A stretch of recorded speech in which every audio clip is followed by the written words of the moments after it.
여러분 안녕하십니까? 뉴스데스크 제주입니다. 내일부터 제주에 본격적인 장마가 시작됩니다. 기상청에 따르면 제주도 남쪽 해상에 위치한 장마전선의 영향으로 내일 오후 6시쯤 비가 시작돼 5에서 20mm가량 내리겠고 모레까지 비가 이어지겠습니다. 기상청은 북태평양 고기압의 확장 정도와 남쪽으로 내려오는 찬 공기의 강도에 따라 장마전선의 위치가 달라질 것으로 전망했습니다. 제주에는 당분간 밤부터 아침 사이 중산간 지역과 일부 해안에 낮은 구름과 바다 안개가 유입돼 이슬비가 내리고 가시거리도 1km 미만으로 짧아 안전사고에 주의해야 할 것으로 보입니다. 제주에서는 어제 코로나19 확진자가 127명 발생한 데 이어 오늘은 오후 5시 기준 60명이 추가됐습니다.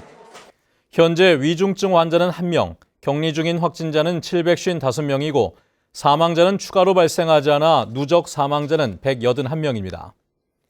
최근 일주일간 확진자는 하루 평균 119명이 발생해 전주 대비 213명 감소했습니다. 제주도는 국내 1호 영리병원인 녹지국제병원에 대한 의료기관 개설 허가 취소를 결정하고 조만간 관련 공문을 녹지제주에 발송하기로 했습니다.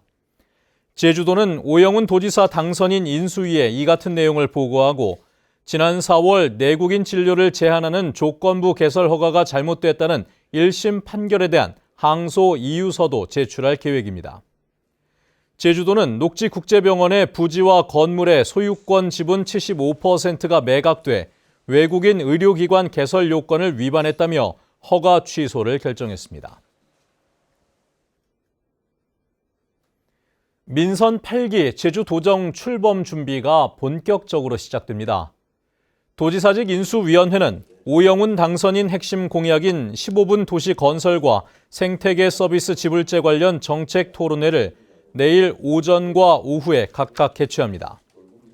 또 올해 추경 예산 편성과 관련해 오영훈 당선인이 내일 기자회견을 열고 규모와 편성 방향을 발표합니다.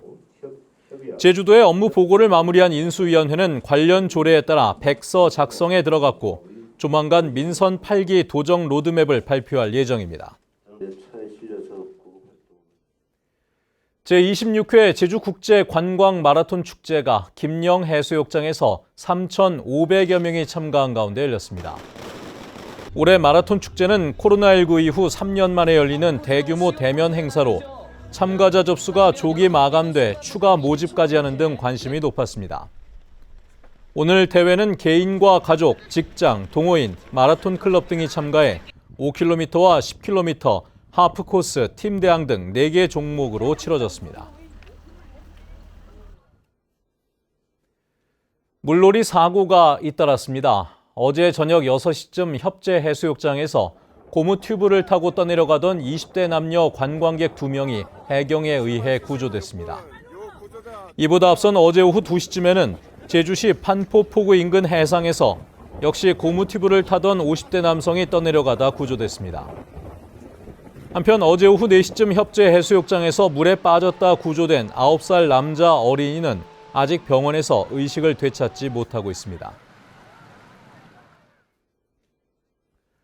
어제 저녁 7시 20분쯤 서귀포시 범섬 북동쪽 해상에서 요트가 침수되고 있다는 신고가 서귀포 해경에 접수됐습니다. 해경은 구조대를 보내 승선원 2명을 구조하고 배수 작업을 실시해 요트를 항구로 예인했습니다.